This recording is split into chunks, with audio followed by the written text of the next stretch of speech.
Camiones clásicos.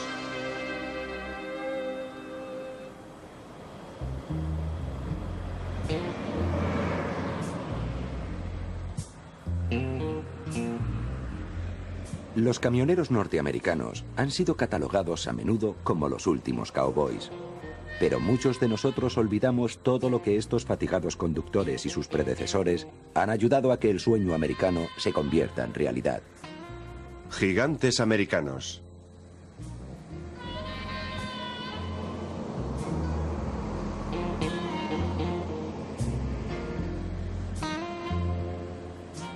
Cuando vas viajando por los estados del oeste, cruzando Montana, en mitad de la noche y no ves a nadie, te sientes como el último cowboy.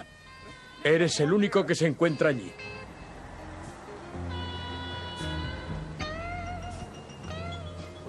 Transportamos mantecados, carne congelada, mercancías peligrosas, material médico, alfombras, equipamiento informático, locomotoras, animales, vagones para el ferrocarril, alimentos, todo tipo de mercancías. El confuso ordenamiento estatal y las tasas federales han convertido en un continuo papeleo burocrático la conducción de un camión en la Norteamérica actual. Los modernos camiones, con sus sistemas de navegación por satélite, ordenadores y aire climatizado, son a la vez oficinas y hogares sobre ruedas. A principios de siglo, los camiones americanos no eran mucho más que calesas motorizadas.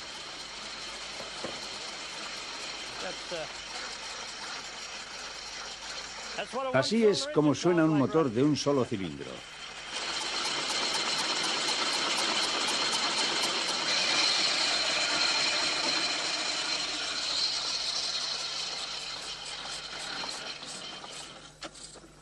Este camión posee un motor de un único cilindro, ruedas muy ligeras, no es más que un carro motorizado. Tenía muy poca potencia. Fue construido para circular por aquellos caminos de tierra y su reducida capacidad de carga solo le permitía transportar algunas pocas cosas. Este camión, denominado High Wheeler, fue construido en 1912 por Ransom E. Olds. Aunque Olds proclamaba que su High Wheeler era 2 veces y media más eficaz que un caballo y un carro, no pasaba de ser una fantasía. No pasó mucho tiempo antes de que Olds se diera cuenta de que necesitaba algo mayor y más potente. Y hacia 1914, bueno, 1913 en realidad, construyó el primer modelo J, justo un año después que el otro. Aquí nos encontramos ya con un motor de 4 cilindros. Su robusta transmisión por cadena, sus ruedas más anchas y su desmultiplicación le permitían transportar una carga importante. Se trataba ya de un auténtico camión. En aquellos años había 1.800 compañías constructoras de camiones. Los había de todas las clases y tamaños, de gasolina, de vapor, de todo tipo.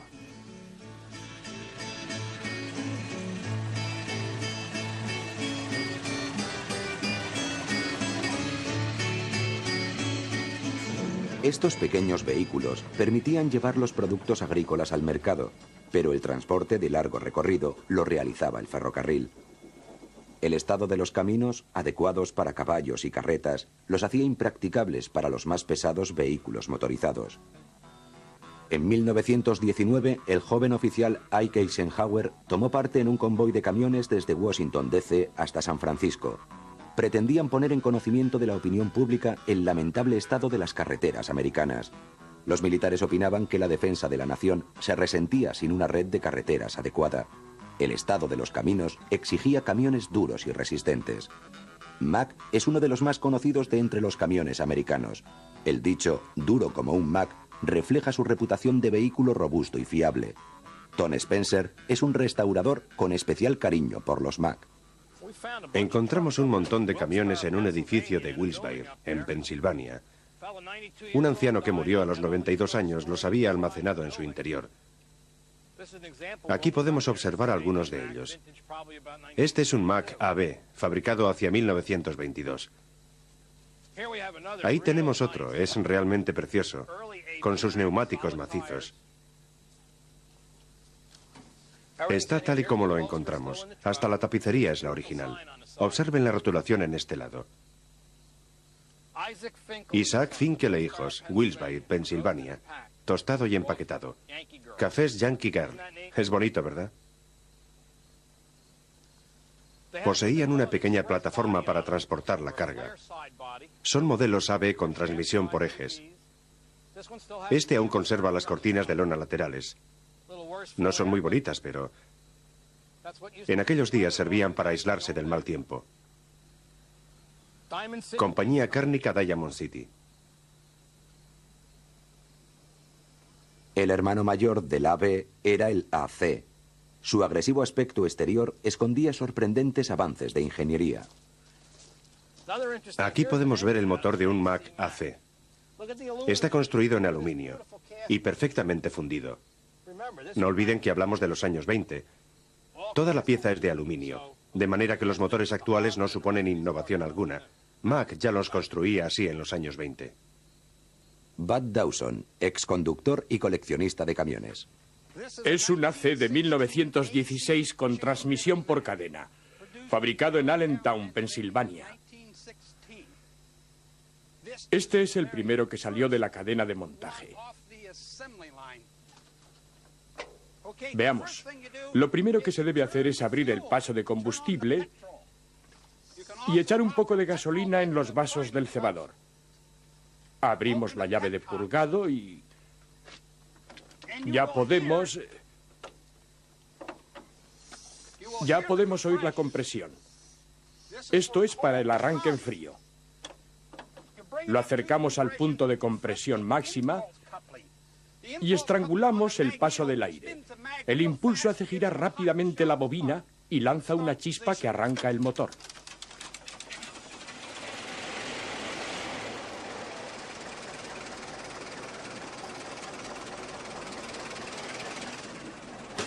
Si bien el proceso de arranque resulta complicado, conducirlo es una experiencia sencilla y agradable. Posee una caja de cambios de 3 marchas hacia adelante y una hacia atrás. La primera se engrana hacia la derecha y hacia atrás. Le metemos un poco de combustible, aceleramos un poco y soltamos el embrague. Cogemos un poco de velocidad y engranamos la segunda marcha.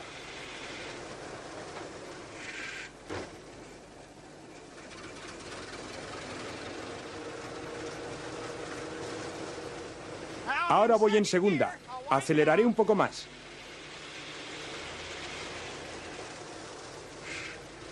Ya he metido la tercera, la directa. En esta parte frontal está el radiador.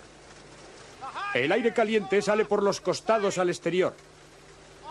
Y uno se podría preguntar,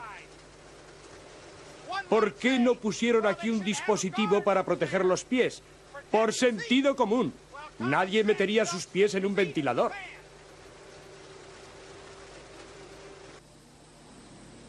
El modelo AC o Bulldog llegaría a ser el camión más famoso del mundo.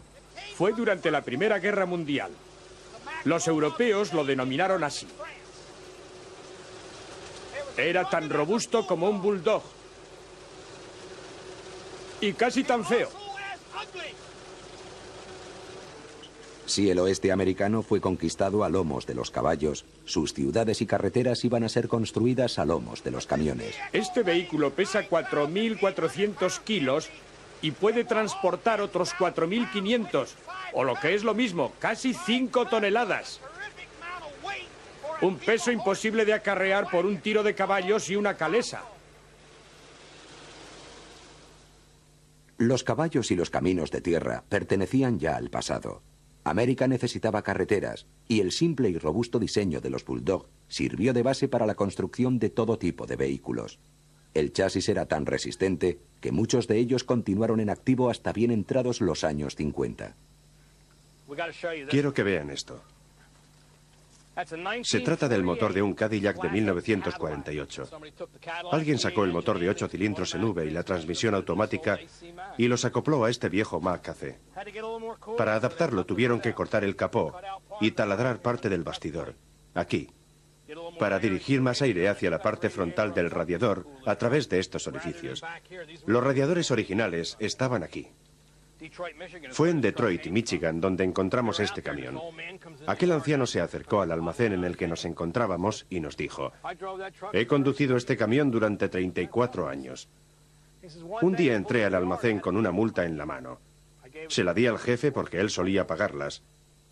La miró y me dijo: santo cielo, 113 kilómetros por hora. Levantó la vista hacia mí y dijo: me pregunto qué velocidad puede alcanzar ese camión. Y él le contestó: 114. No me hubiera gustado acompañarle, porque aún mantiene el sistema de frenado del viejo Mack, y eso sí que es peligroso. Frenaba muy poco, especialmente en los descensos. Cuando ibas cuesta abajo, debías acordarte de reducir las marchas para conseguir que el motor también actuara como un freno. Este era el procedimiento. Había que reducir a segunda, lo cual frenaba el motor y retenía el vehículo. Para cuando el ACE abandonó la línea de producción allá por 1938, el Bulldog había convertido a Mack en una marca de prestigio y desempeñado su papel en la construcción de la América moderna. Durante los 40 y los 50, fueron los camiones los que convirtieron a América en un sueño de futuro.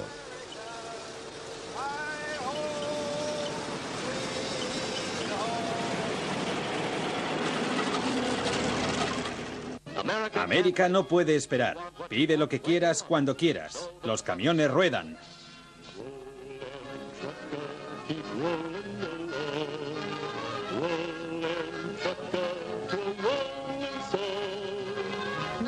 A pesar de las películas promocionales que presentaban al camión como un servicio vital para el país, los americanos opinaban que los camiones destrozaban los caminos y no pagaban impuestos suficientes.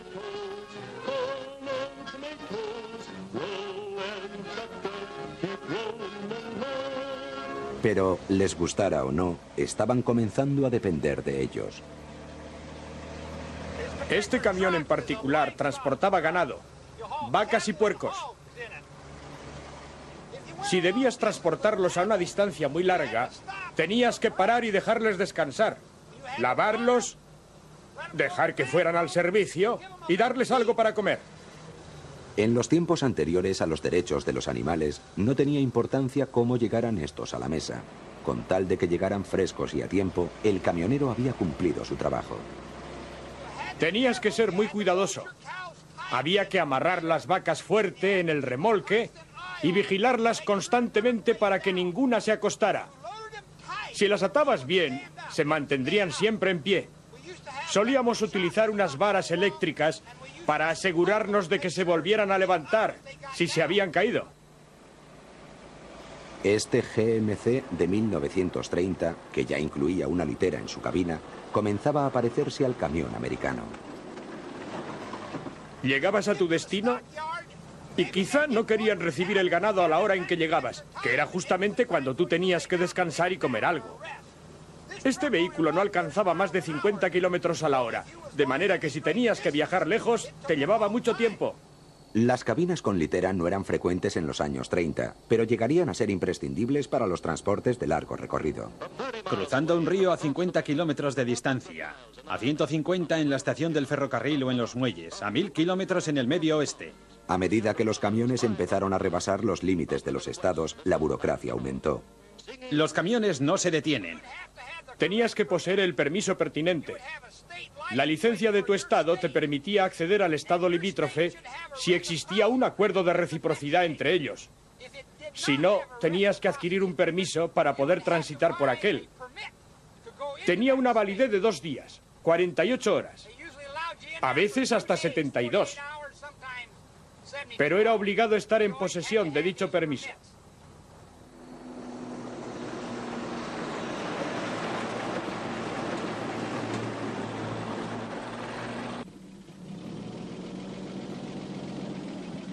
Otra invención crucial para el transporte de largo recorrido la constituyó el remolque articulado y el dispositivo denominado la quinta rueda, que lo hizo posible.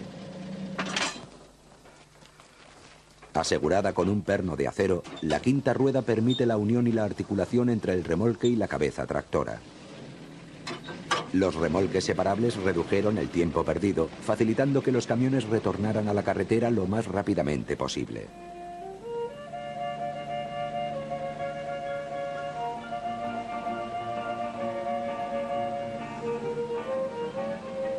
América aún no disponía de las carreteras interestatales que Eisenhower juzgaba vitales para la defensa de la nación, pero ya era posible viajar de costa a costa sin quedarse atascado en el barro. Este International de 1937 necesitaba 4 litros de gasolina para recorrer 7 kilómetros. Los fabricantes debían dar por finalizado su romance con el sediento motor de gasolina y ponerse a pensar seriamente en el más económico y robusto motor diésel. Como 1 litro de gasolina costaba solo 18 centavos, el cambio no era tan urgente. Mediante el acoplamiento de un sobrealimentador a un motor diésel, la compañía Kenworth consiguió unas prestaciones similares a las de un motor de gasolina. Este es el tractor que atravesó las montañas rocosas por primera vez. Es un Kenworth del 38, una cabeza tractora Western. Está prácticamente igual que entonces, salvo los cromados que han sido renovados, los espejos y las bocinas, pero el motor es un diésel con un sobrealimentador accionado por correa. Supuso todo un avance en su tiempo. Un motor de gasolina de este tamaño ofrecería mayor potencia, porque las unidades térmicas británicas de medición del calor son más abundantes en él. Pero el diésel es más robusto. Durará 3 veces más y consumirá 3 veces menos, mucho menos que un motor de gasolina.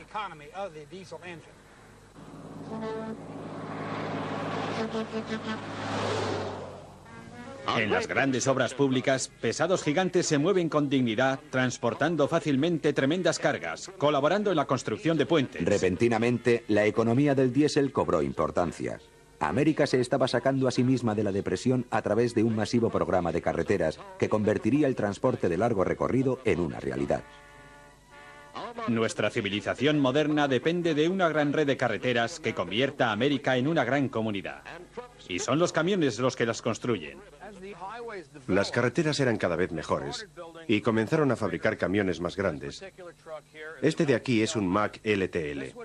Podríamos considerar que se trata de un camión de la costa oeste. Estos vehículos no estaban ni siquiera permitidos aquí en la costa este, porque las carreteras eran todavía muy estrechas a finales de los años 40. Estos fueron los primeros camiones de las carreteras. Eran muy potentes, grandes y pesados. Podían transportar cargas enormes, incluso a través de las montañas, de las rocosas, desde Chicago hasta California. Los camiones eran cada vez mayores y las rutas más desafiantes, lo que hizo proliferar las compañías de transportes.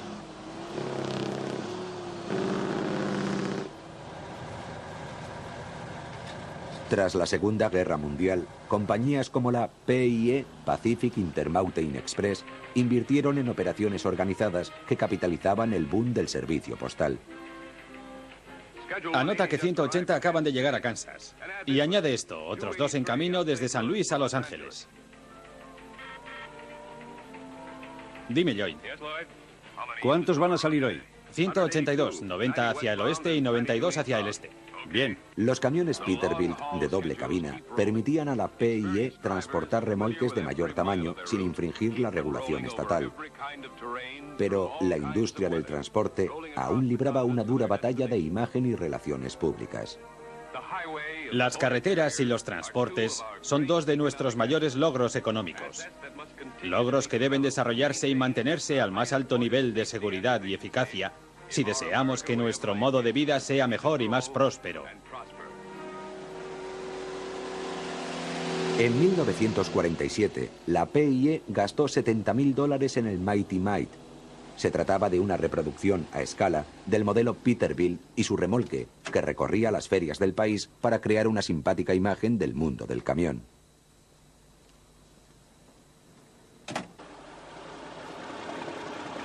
Detrás de las relaciones públicas corporativas, la vida sobre ruedas aún era un trabajo para tipos duros.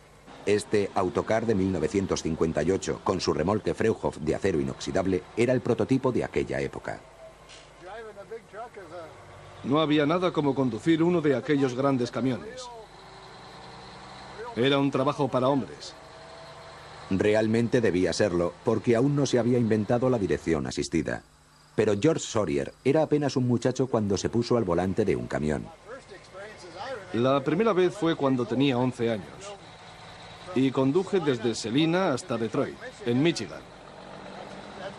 Supongo que era demasiado joven porque apenas si podía ver por encima del volante.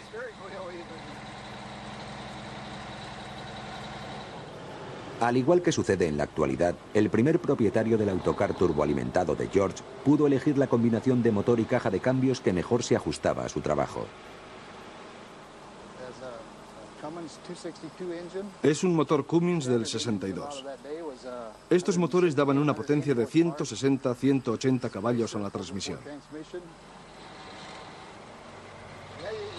Tenías que aprender a manejarlos y no sé si yo lo hice muy bien. El 262 tenía un turbo y era un clásico entre 1958 y 60. Quien tuviera un motor como el 262 poseía un auténtico camión.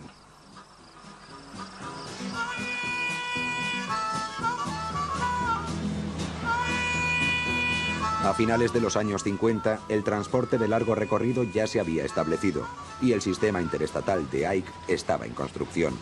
En 1958, Kenworth Cabover se sentó encima de un enorme motor. Si se podía soportar aquel estruendo, sería un éxito. Durante los últimos 30 años, habré recorrido unos 8 millones de kilómetros con este camión. Aproximadamente 3 millones para Brady Motor. Cerca de 2 millones para Wright Motor Lines de Colorado. Y algo más de otros 3 millones para Ace Lines en Des Moines, Iowa. Y me siento muy orgulloso de ser el único en este país que ha conducido el mismo camión durante 35 años. Y ha recorrido con él más de 8 millones de kilómetros. Para mí es algo muy importante.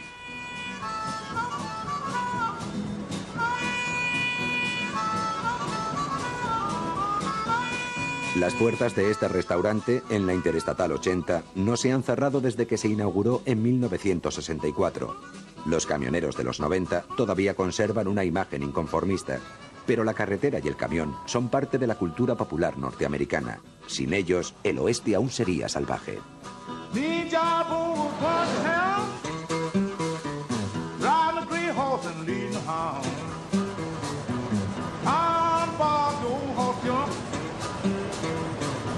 Job, oh, this guy